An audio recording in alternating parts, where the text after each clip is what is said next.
Hi, everyone, and welcome to another one of our AIM series. We have not had one of these since last spring, so I'm glad that we have another one, and we've got a great guest with us here tonight, Sam Heuler, who we'll introduce here in a moment. But to get us started, I want to share a video that the Dean provided, so check it out, everyone.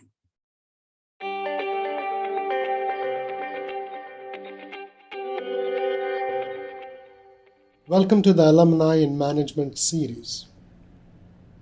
This is a series of one-on-one conversations that's designed to bring in the expertise and experience of emergent leaders to our classrooms. We in the Leon Hess Business School believe that your learning outside the classroom is truly essential to supplement our learning inside the classroom. As you listen to the conversation this evening, focus in and relate it to your own experience, your own professional experience from jobs, from internships, and see what you can learn that would be of help to you right away, in the near future as you approach the job market, and in the distant future as you craft your own leadership path. My thanks to Professor Palazzolo for organizing this event. I must mention that he's a proud alum of Monmouth himself. My thanks also to the alumni for bringing in their expertise and experience, sharing it with us so generously, and most of all, for the time and effort you're putting in to giving back something to our institution. Thank you. Finally, I thank each one of you for attending. I hope you learned something new today that you can apply beginning tomorrow. Enjoy.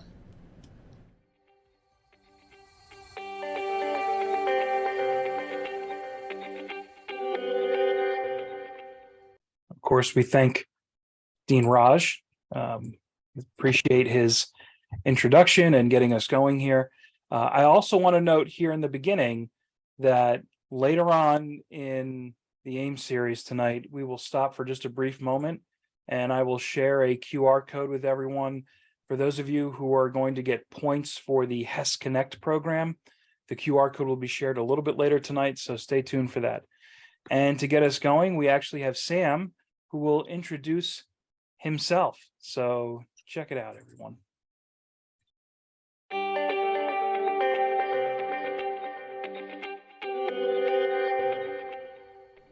Hi, everyone. My name is Sam Heuler, and I'm a 2009 graduate of Monmouth University. I hold an undergraduate business degree from Monmouth and was a member of the Sigma Pi fraternity during my time there. I want to thank Joe for giving me the opportunity to speak with you all and provide a bit of insight into my career field and the path that I took to get to where I'm at now. Currently, I'm the Chief Information Security Officer for 1199 Funds in Manhattan.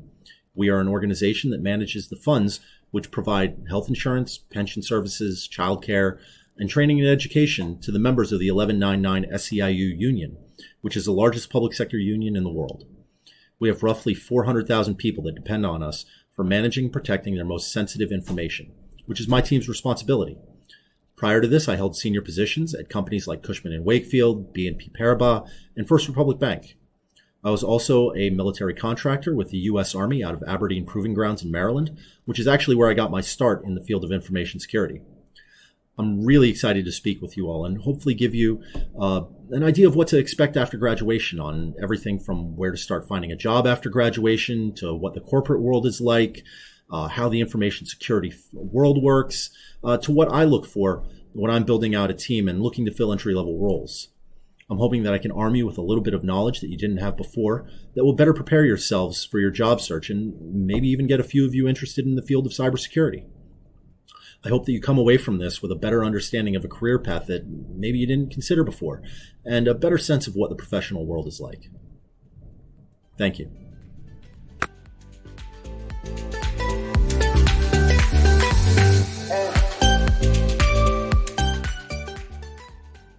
So God, I hate myself on video.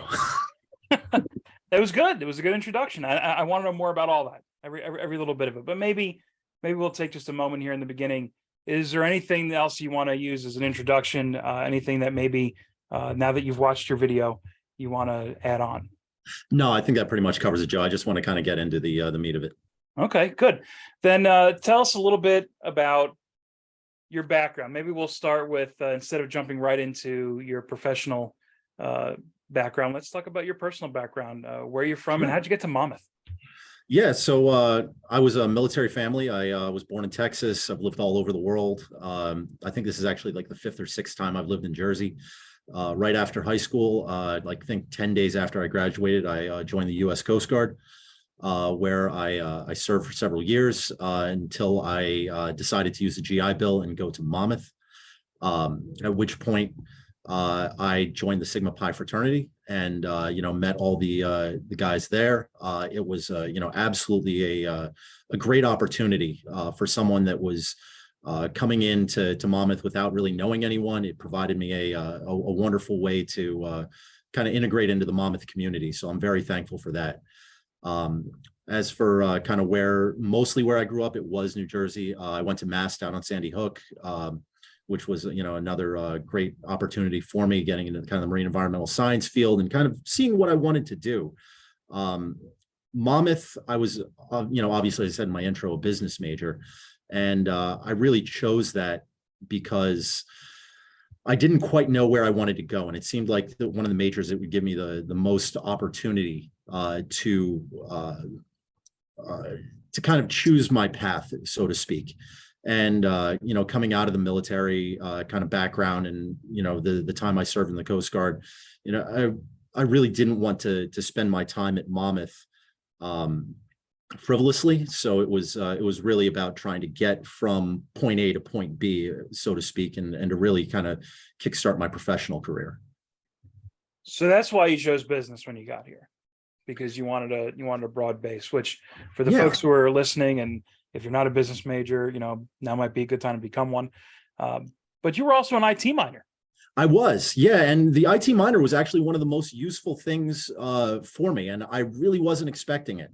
I remember I was taking some of the summer prereq courses prior to like starting my first official semester, and they had like an intro to IT. And I breezed through it, but at the same time, I was learning a lot, and it just felt like something I kind of had an aptitude for. So I decided to minor in IT. And once I graduated, that was one of the main things that kind of helped me land the first job that I got. I don't know if you want to kind of get into that just yet, Joe. We could. Let's talk a little bit about that. So tell us how you landed that first job out of college. Sure. So I graduated in 2009, which was right in the middle of the recession.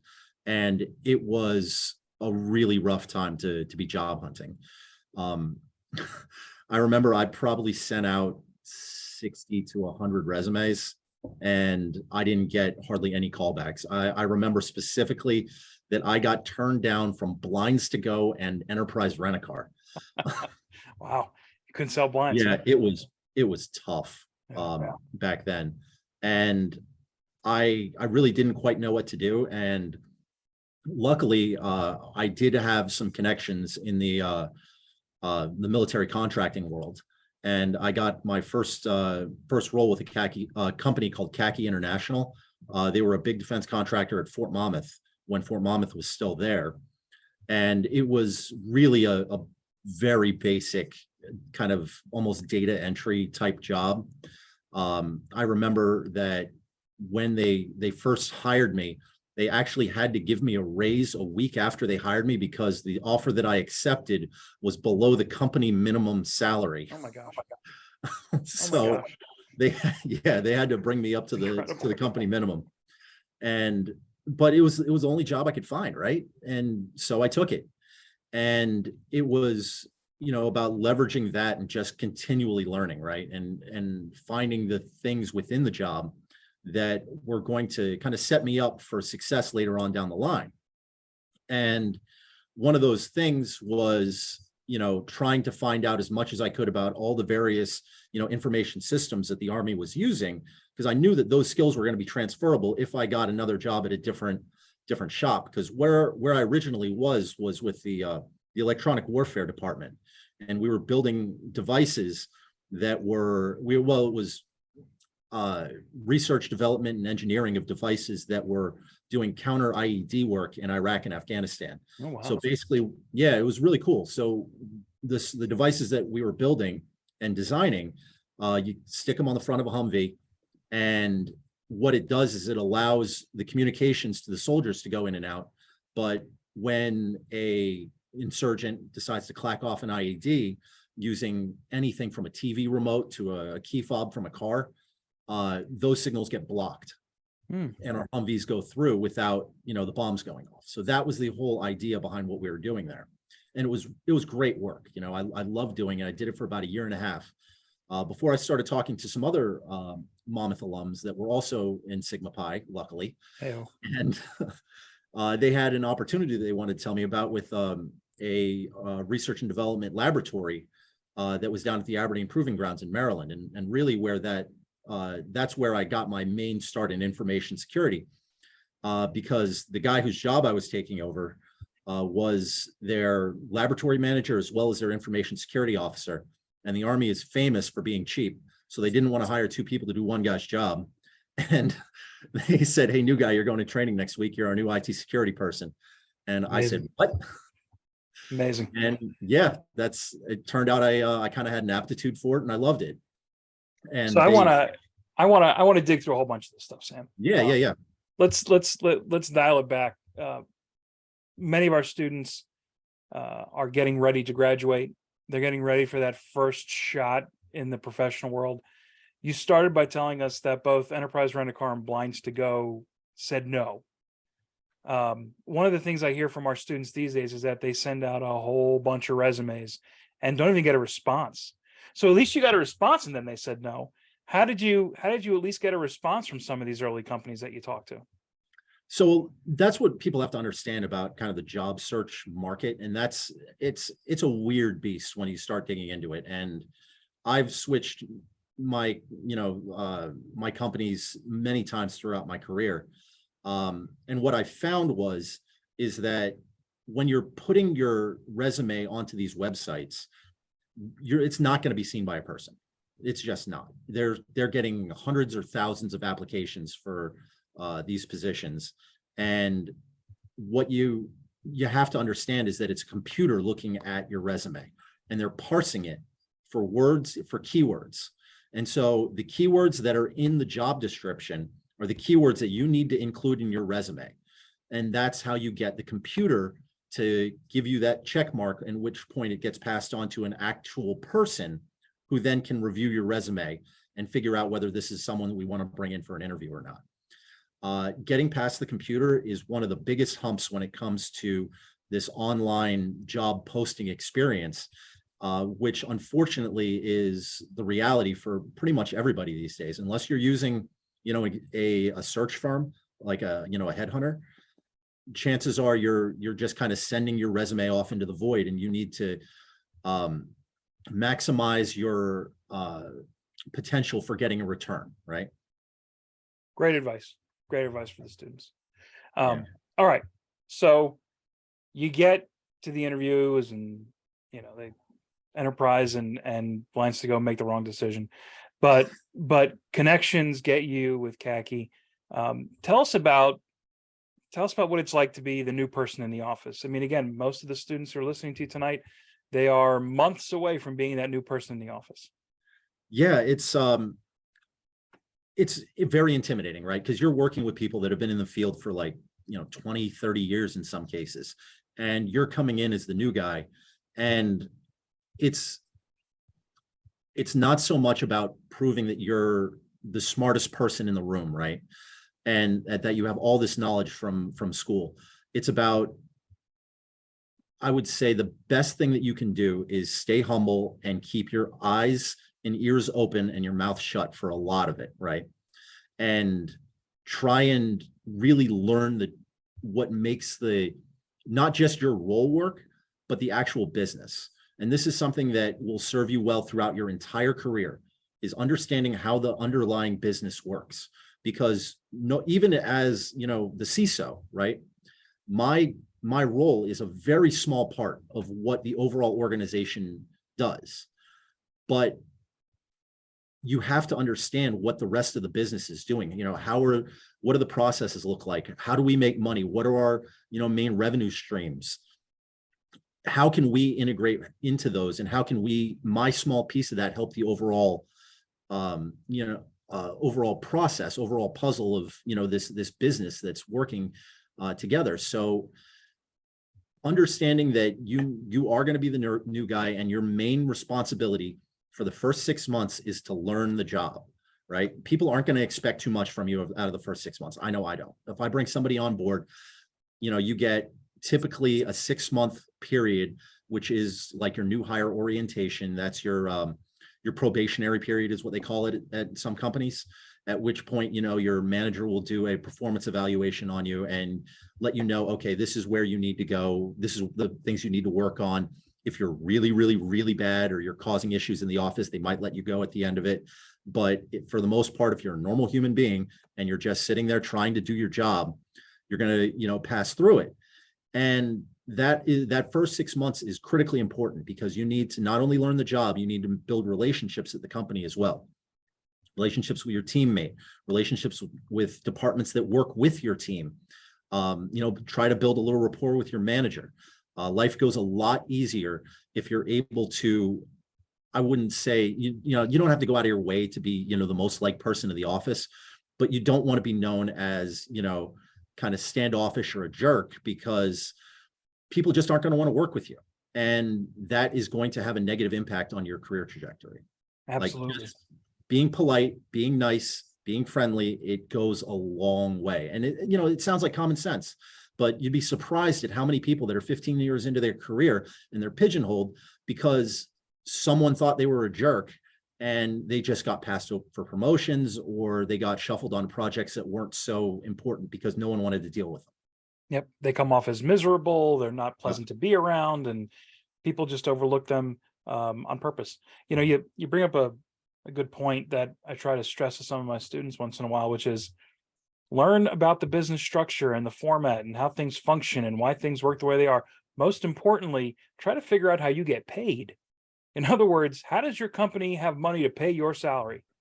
Yep. And once you understand that, you can start to see how the wheels start to work together. And very important thing, I'd encourage any of the students listening, figure out how you get paid. Now let's move on. You make your way to the Aberdeen facility. Let's talk about that. So what goes on there? So a lot of stuff. We were doing research, development, test, and evaluation on Army cryptographic systems. So really modernizing all the Army crypto, some of which was, dating back to the Vietnam era. So we were trying to take them from the old cryptographic systems that they were utilizing to more modern systems. So anything from, inline network encryption, satellites, commercial solutions for classified. I know we were working with the NSA on that. Just secure voice communications, all that stuff. And it was very intimidating, to be honest with you, because you're around brilliant people that are doing all this work, and you're the new guy trying to figure out what your place is in it. And again, it was just trying to absorb as much information as possible. And the one thing that the Army is great with was training, right? And there are courses that they were able to, give us that were costing, thousands of dollars, that if I wanted to go and purchase it myself. Even one of the main certification in my field, which is called the CISSP, that's the Certified Information System Secure Professional. If you want to sit for that test, just the test, not the training material, it's like $600. Wow. So you have to, if you're not doing it, you're not having someone sponsor you, you have to, pay for that out of pocket. And thank God that the Army was able to do that for me. But I was there for a couple of years until, number one, I realized that you can make way more money in the private sector. And number two, my girlfriend at the time, who's now my wife, told me in no uncertain terms she was moving 3 hours away from her mother. So that's what kind of brought me back to New York and the New York, New Jersey area. And I found a job with First Republic Bank. And that was really my introduction into the corporate world, right? Because the Army is not corporate world. That lives off in its own separate kind of land where it's not a lot of the stuff isn't applicable because, you're dealing with military hierarchy, you're dealing with the government and the various organizations that go along with that. So going into the corporate world, it was a bit of a culture shock for me. And First Republic Bank was a great place to kind of start that, because they're a smaller bank, but they're a West Coast based institution that caters to, I would say, the 0.1% wealthiest individuals on the planet, right? So we're talking professional athletes, hedge fund managers, that's their bank. Yeah. And I was brought on board to kind of lead their East Coast information security team, by which I mean I was it. And I did wind up, helping them, build out a team of, several engineers out there on the East Coast. But understanding how, the banking world works was very, very difficult. And I remember going into my first week, and they flew me out to San Francisco to headquarters.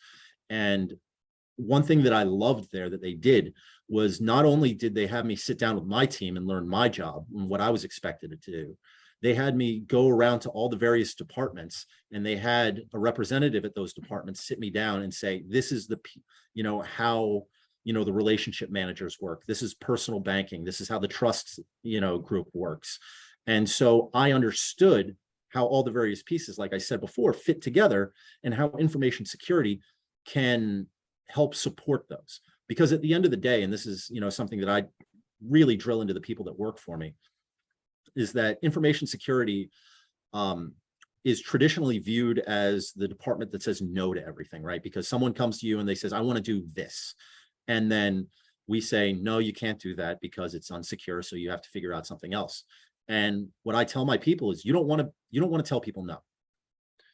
Our responsibility is not to tell people no. Our responsibility is to articulate risk and to provide options.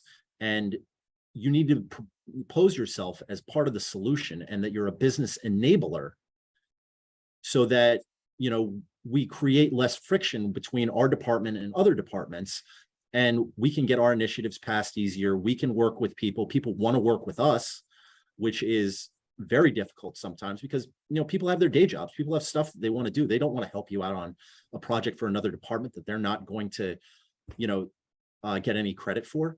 So if you're able to show how your department can help them, and show that you're willing to help them, then they're going to be willing to help you too. More great advice, Sam.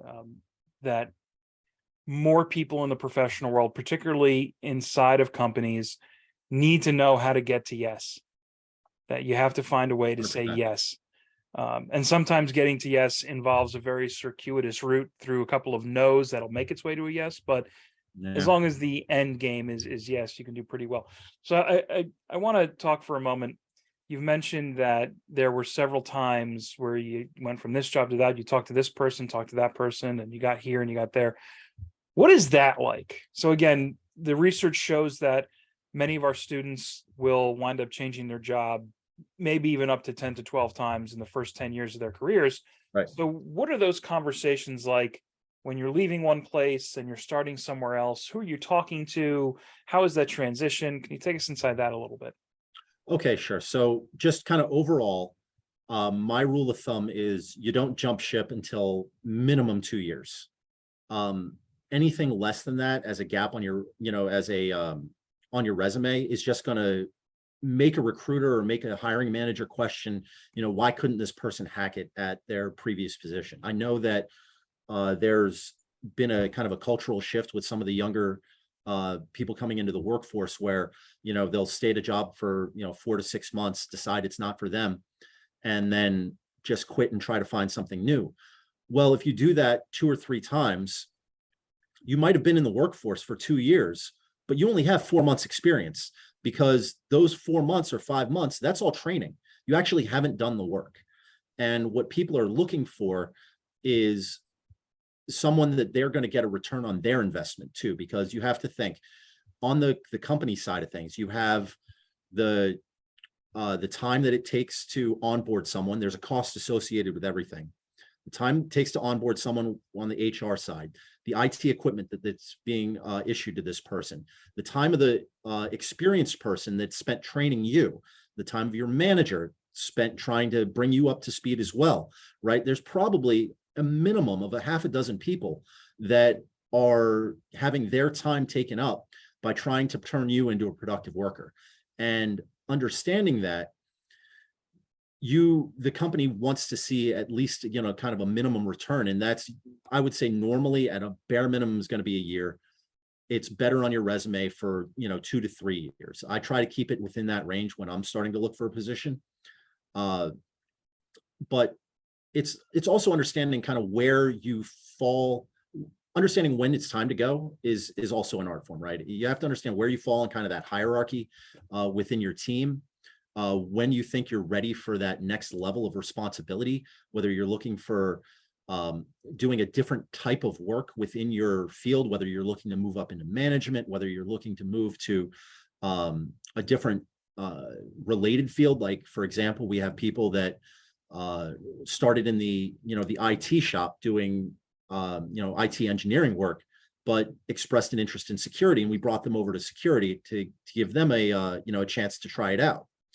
And so trying to understand kind of all those intricacies in your personal life too, right? It's like, do you have to move? Do you have to, other things that are happening in your life where you need to find this job? Like, all those things need to balance out. Looking 6 months down the line, do you have a 2-week vacation planned? If you're starting a new job, they're not going to want to give you 2 weeks 3 months after you start. That's just, unless you can get that in writing during your kind of your offer letter. And even still, they're still not going to like it, because they're going to be losing a person that they were counting on when, you're losing the training time as well. So, it's an art form really, but trying to figure out what's best for you and what's I think the career trajectory is also an important one, right? So I knew very early on that if I was going to make a run at this, information security field type thing, I wanted to make it to the top, right? I wanted to get that CISO title, mainly because I knew that that's the higher you get, the more you get paid. And that's kind of how I thought back when I was 25 and didn't realize how much work was going to be involved. But that was always the goal, right? And so you have to map it out and say, okay, so this is where I'm at now. I'm a level 1 analyst, right? Well, I need to make it to, level 2 analyst. Then I need to make it to manager. And then I need to make it to maybe to assistant director to director. And then after I can get a director's slot, then I can move up and start interviewing to be a CISO. So trying to future plan and understand where you want to be is very, very helpful when you're trying to figure out whether a move is the right move to make during your early career. I would say that is one of the main things, right? Does this move help me get to where I want to be? Or is this just because I don't like where I'm at now? Good.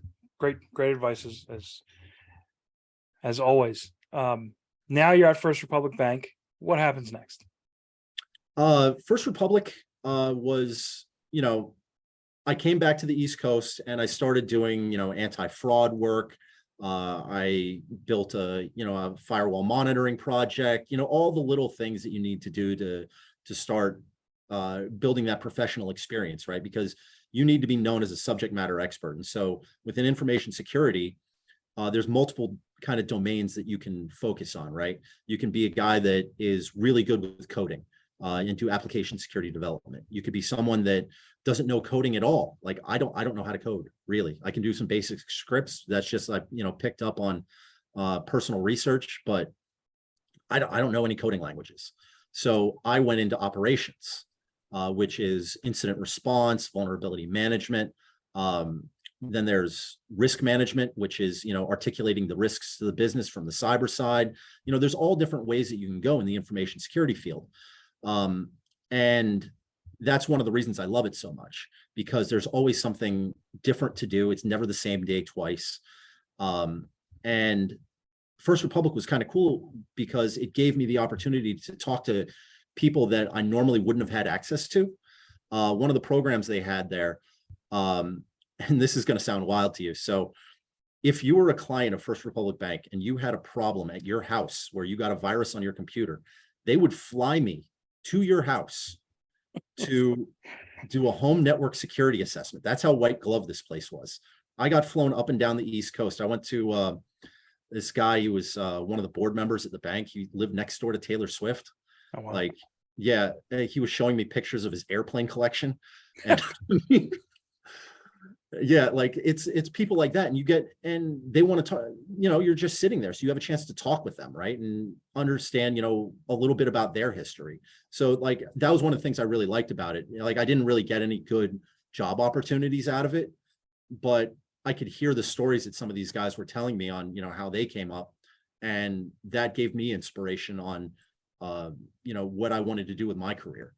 And they also had me working incident response. I can tell you, there's a pretty cool incident we were working. So this was a company, a major company, that the CEO went on vacation. And they didn't know it at the time, but the CEO's executive assistant had her email account taken over by an attacker. Oh, Basically, what had happened was months earlier, the attacker sent the EA a phishing email that was disguised to look like, please click here to view the document you've been sent in Dropbox or whatever. And she clicked on it. And then when she clicked on the link, it asked for her username and password. She entered in her username and password, and it just said, error. I'm sorry, we cannot retrieve your document at this time. She didn't think anything of it, except that Dropbox login wasn't actually to Dropbox. Oh. It was a website that the attacker had set up to harvest credentials. So he logged into her email account because they didn't have two-factor authentication, like the code that you get on your phone. Mm-hmm. And he just sat there and waited for months. And when they saw, because this was the CEO's EA, he saw that the CEO was going on vacation. He also knew that there was a major business deal going on. There was a merger and acquisition going on. And he knew all the names of the players in the M&A. He knew the names of the internal people. So he used the EA's email address to send an email to the CFO saying, I'm making up the names here because honestly, I don't remember. It's like, hey, Bob, I just spoke to Mark over at XYZ company, and as a show of good faith, they need a down payment for the M&A put into this account today, or else they're pulling out. This is an emergency. Can you please handle? And it was $4 million, and it was gone in an afternoon because one person clicked on a wrong link, right? And so these are the kind of things that happen out in the real world that we have to deal with, right? And so understanding, like, once that money's gone, it's gone, almost always gone forever, because attackers will set up what's called a mule account, and that's at a local domestic bank at a different financial institution than the one they're scamming. And they'll transfer the money there because domestic money transfers are monitored a little bit less rigorously than internationals. And then from there, they'll send it overseas to China or Dubai or United Arab Emirates or something. And once it's overseas, those companies basically give you the finger and say, tough luck. And with corporate accounts, they are not insured the same way that your personal accounts are. The FDI insurance is up to $250,000 on a personal account. But for a corporate account, all the security is on you. So when that money's gone, it's gone forever. Oh. So that's the kind of stuff that we deal with on a day-to-day basis is, how do we combat those kind of incidents, right? I've been at companies where a single phishing email, which actually is the highest percentage intrusion rate, like something like 94% of all data breaches start with a phishing email. One phishing email cost a company that I was with north of $1 million in just time and effort and external legal costs, because they were just they took over multiple email accounts. They were sending internal phishing. They basically shut down our internal email system and it took months to clean up. So the information security team, there can be slow days and there can be days where, you're working, nonstop for 14, 16 hours because there's a major incident going on. Amazing. Amazing. I mean, people see TV shows and movies about money being stolen in situations so like easy. that, and they think It's that can so never easy. happen. It happens all the time. People are just way too trusting, and there's so much fraud that goes on out there. I know that, the Russian mob, they found that it's a lot easier to steal money from people with a computer than it is to go out and, stick them up with a gun. So they have entire, divisions within the mob that all they do is online phishing and hacking, trying to, extort money, send ransomware, all this type of stuff, because it is huge business for organized crime. That's incredible. It's incredible. All right. So how do you get to the company that you're with now? Right. So after First Republic, I kind of bounced around a little bit. I did a couple of years at BNP Paribas, which is a French bank. I was the vice president of cybersecurity for North and South America, building out the, threat intelligence, which is kind of like proactive. How do we protect against stuff that is, that's we don't know about yet? Then from there, I went to Cushman and Wakefield, which I believe is either the second or third largest commercial real estate company in the world.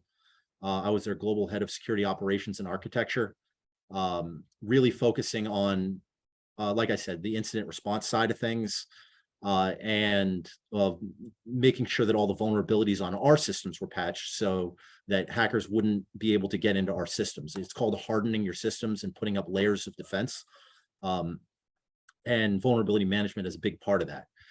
Incredibly difficult to do because there's hundreds of thousands of vulnerabilities out there, sometimes millions, depending on the system that you're talking about. And it's just almost impossible to keep up with, but you do your best you can by prioritizing. So I was there for almost 3 years. And then after some conversations with my boss, a gentleman by the name of Eric Hart, one of my mentors, great guy. And that's other something that I gotta mention, right? It's find people that you respect in your profession and talk to them. And a lot of times the people that are higher up, they want to bring someone under their wing. They want to teach them what they've learned throughout their career because it's fulfilling, right? It's one of the reasons that I'm sitting down here with you guys tonight. It's good to give back and to help people get to where you are, because you're not only growing the field, but you're bringing on that next generation of talent that I might be able to leverage at my job now or at the next position I'm at now. One of the people here might be a hire that I bring on board. So that's it's definitely a good benefit to being in the corporate world. It's building those relationships. And I really can't stress that enough. It's building interpersonal relationships and finding mentors that are going to help you grow. And I sat down with Eric, even while I was still working there. And I was like, my ceiling's kind of capped here, right? It's like, you're the CISO, you came on board, around the same time I did. You're not going anywhere.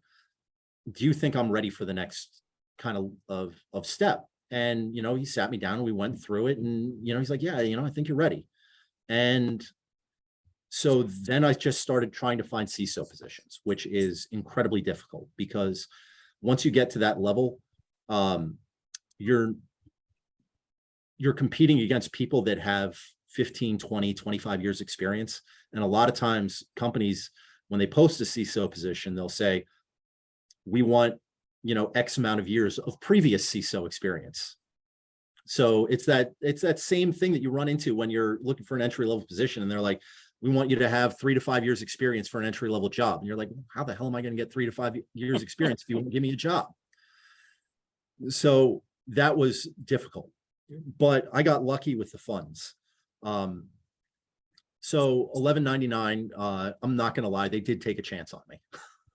Okay. So it's because, I was unproven, right? And they gave me the chance, and I was able to come in and really start to work on rebuilding the program from the ground up. So that's what I've been doing for the last 3 years, because prior to me getting there, They had someone sitting in the seat. They had a CISO that didn't last very long. She quit after, 11 months or so. So it was a little bit of a, I'm not going to say it wasn't a mess by any stretch of the imagination, but it definitely needed fixing. So that's where all the previous experience and all the stuff that I'd built up from the years that I'd been working kind of came into play, right? Because you have to look at, once you get to the executive level, you have to look at everything. Like, it's not just the tactical on the ground, eyes on glass, hands on keyboard type stuff.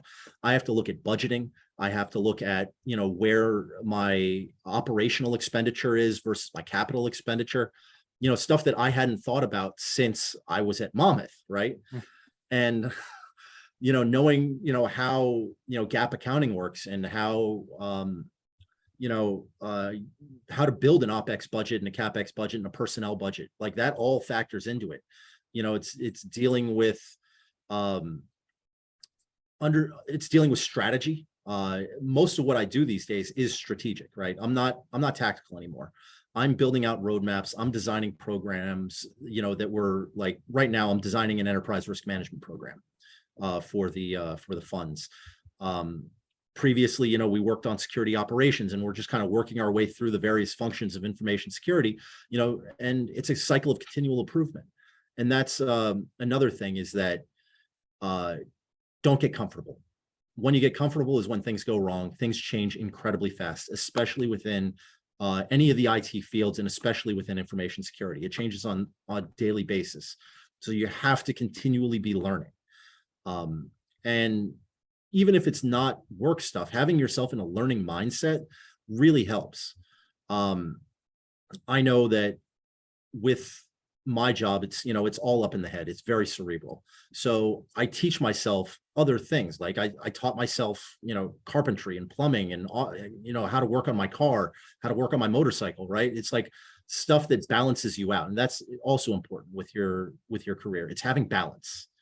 You can't just work crazy 14-hour days every day, go to sleep, wake up thinking about work. You have to unplug. You have to have that balance in your life, because everything I do for my career is so up in your head. I like to do things with my hands whenever I'm not doing, work stuff. I play instruments. I do, all these little projects, because it helps, right? And that will make you not only saner, but it'll help you at work too. Absolutely. You activate different parts of the brain and get new Yep. thoughts that cross-pollinate. I would like to talk about your connection to the university, specifically when you were a student. So are there any lessons or anything from your classes, any of your experiences there from your undergraduate years that you find particularly formative?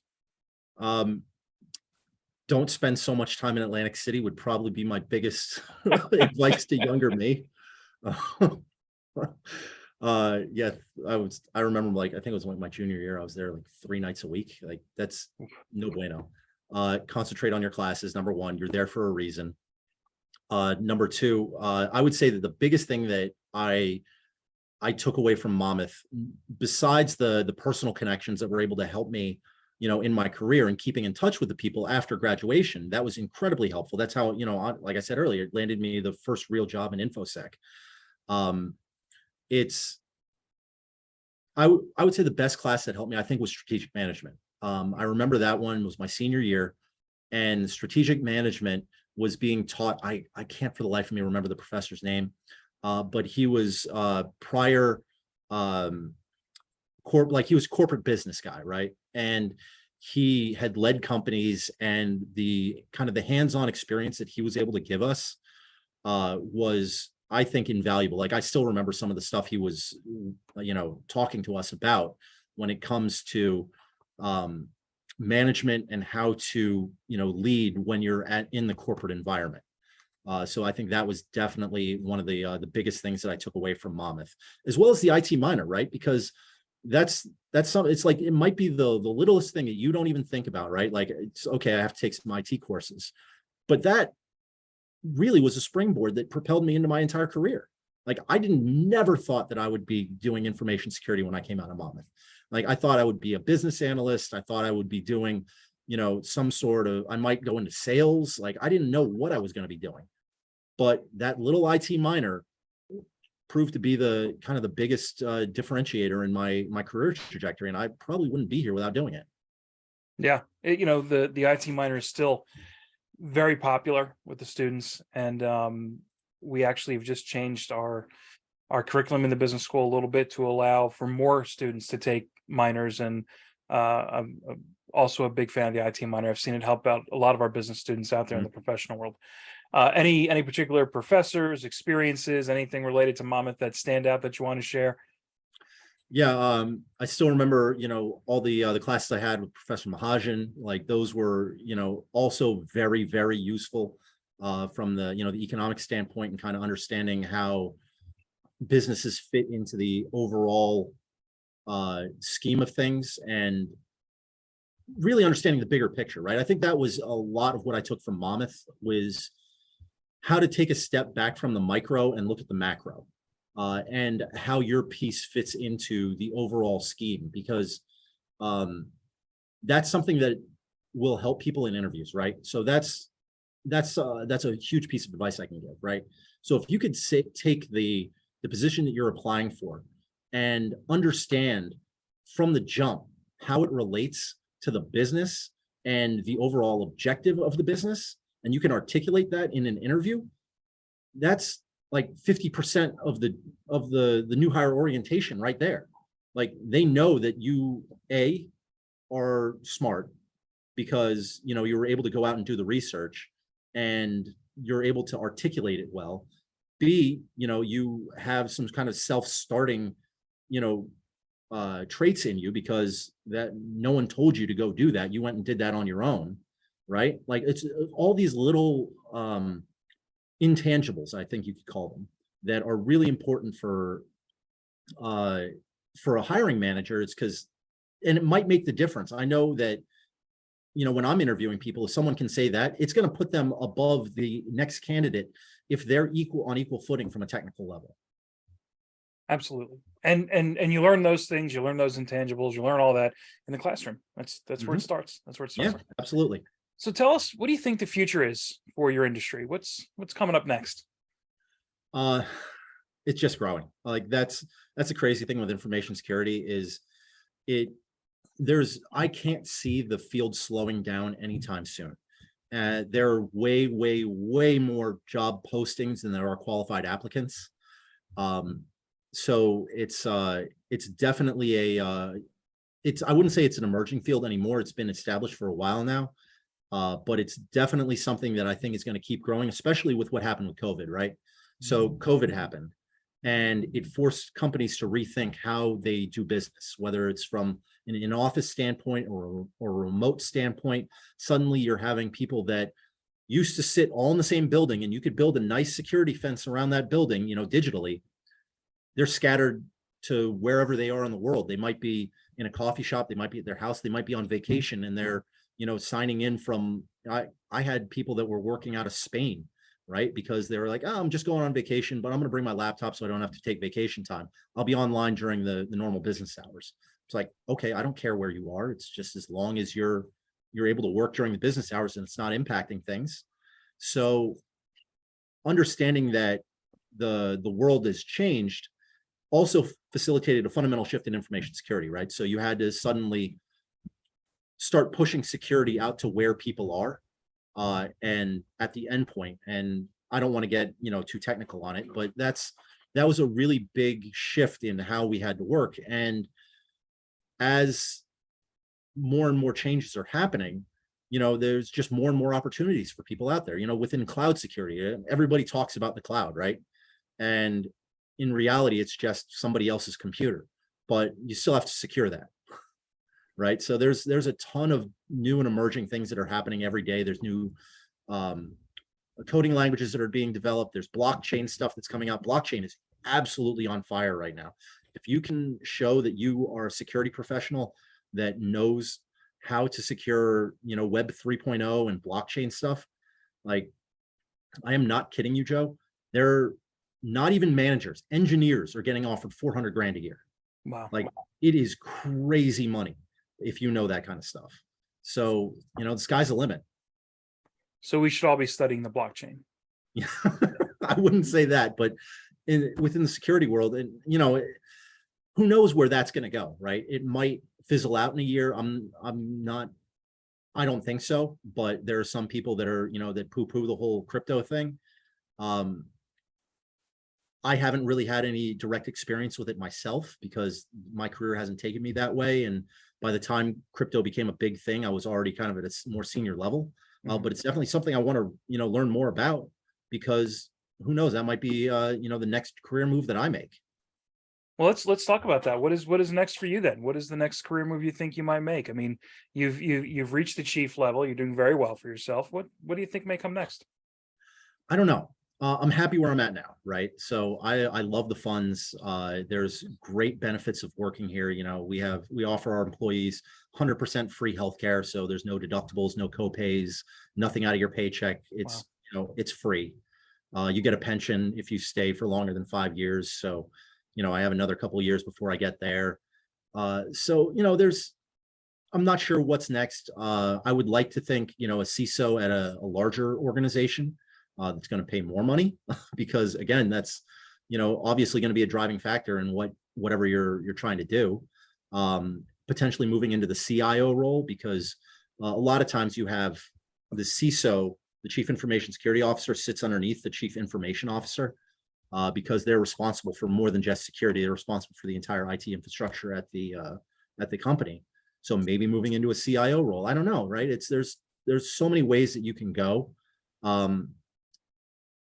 I just love what I do, man. It's really it's rare that you find someone that says they actually enjoy it, and I actually do, right? I don't wake up in the morning and just kind of throw my head back on the pillow and say, oh, I don't want to do this today. It's because number one, I enjoy the work itself. Number two, I was able to build up a great team. The people that I work with are absolutely phenomenal. So it's a good job, man. I like it. To the students listening tonight and then in the future, I can't stress enough what Sam just said. It's a blessing to be able to wake up and love what you do. And sometimes that just happens. You grow into loving a job and it becomes, part of your professional identity. But believe me, you will know when you do not like what you do. You will struggle. You'll be like, this is the worst, and you'll be that miserable person that we referenced a little bit earlier on. So Sam, as we begin to wrap up here, what advice do you have for the students? First maybe on being students, and then just general advice that you have for them as they prepare to get into the professional world. Yeah, so I mean, good advice. If you're not already doing an internship, I would say start to look for one. I did an internship when I was at Monmouth. It didn't wind up being in the field that I wound up working in. It was at a stockbroking firm, but it's good experience, right? It exposes you to the corporate world. It exposes you can make to people that you can make connections with. So that's a great opportunity. I know it's a bit of a time sink, and you have your classes and you have everything else going on in your personal life, but if you can make time for it, internship is definitely a good thing to look into, especially in a career field that you might be interested in, right? If I had known that there were information security internships available, I might have applied to them, because that was always something that I thought was cool, but I just never had the opportunity to get into.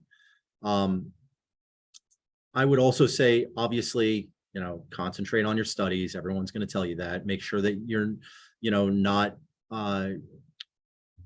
graduating with a terrible GPA, because really, for hiring managers, when you're first coming out of school, that's the only thing they have to go on, right? It's your resume is just, okay, I went to school, here's my GPA, here's my extracurriculars, here's my internship if I had one, here's my kind of part-time job that I was working, right? There's not much that you're going to be able to put on that piece of paper yet.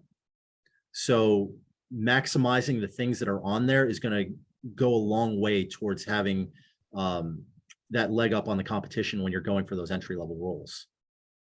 Okay. And then I guess the last thing we have for you is any final parting words of wisdom for the students. Again, We've got students, as I looked at the registration list, from freshmen all the way up through seniors. So you've got a big, broad base of students here. And if you have any final parting words of wisdom, now would be the time. Yeah, I don't know if it's very wise, but I would say find a career that you love. Like, don't settle for things that you are just going through the motions with, because it's going to show up in your work, right? And I don't mean something that you absolutely just can't live without. This job is your entire identity. You love it more than life itself. No, I'm not talking about that. I'm talking about something that is professionally satisfying, something that gives you a sense of accomplishment, something that you can look back on your day and say, I'm proud of what I did today. And if you're able to find something like that, that's half the battle right there, because it's going to show up in your work, right? When you're enjoying what you're doing, or at least you don't hate what you're doing, right? Then the quality of your work is going to increase. You're going to be, people at the office are going to notice, and you'll just be a happier person around the office, and you're able to build those connections. Like, I think that a lot of the people that Joe and I were talking, Professor Palazzolo was talking about earlier, the miserable guys at the office, they just hate it, right? They don't like what they're doing, and it shows. So no one wants to be around those types of people. So I'm not saying, jump jobs until you find something that you love, but, give your first job a shot, and really use that to find what you want to do. And your first job, you might get there and say, all right, this isn't something that I want to do for the rest of my career. But you need to find the benefit in that and say, okay, I don't want to do this. I want to do something else, but I can take the experience that I'm getting here and leverage it into a career field that I actually want, right? And that is a very powerful thing. It's because you want to, as I was saying, just continually learn things, right? And it doesn't have to be hard, security concepts or, frameworks or regulations. It could just be learning how to operate in a professional environment with other adults and make the job work, right? Great advice. Learn whatever you can, whenever you can, however you can, wherever you can, and if you can, love what you do. Yeah. So, well, thank you, Sam, for joining us. We appreciate it. Thank you for the students for coming out. I think this was a great conversation, and we really appreciate you sharing your insights with the students. Thank you. I really appreciate it. Thanks for the opportunity, Joe. No problem. Take care, everyone. All right.